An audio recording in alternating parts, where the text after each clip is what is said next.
Danan lintas Sumatera di Kecamatan Sosa Timur, Kabupaten Padang Lawas, Sumatera Utara, nunga sega adorang sia 20 tahun na salpu.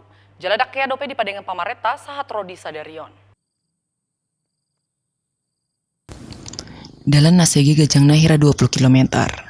Dalan nasegon Padumuan Padang Lawas Sumatera Utara tu Kabupaten Rokan Hulu Provinsi Riau.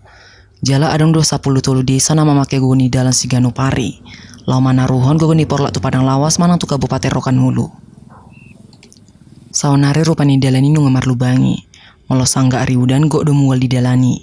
Jala molo sangga luguni ari rarak do orbo di dalani. Sian atorangan ni Amar Raja Muda Hasibuan Kepala Desa Papaso dalani parpudi sehali di Padengan tahun 2000. Ada orang Kabupaten Padang Lawas do mutu Kabupaten Tapanuli Selatan. Oh udah lama Pak, udah sekitar 20 tahunan lah Pak. Aspal-aspal kerupuk lah gitu Pak, tapi udah hancur juga. Kondisinya gini lah Pak, macam kubangan gitu. Di taga masyarakat doang giat nih buih mato di Padengan pamareta dalan nasegai, asa anggiat nih bola mu udenga parngulani masyarakat nama mulusia dalani.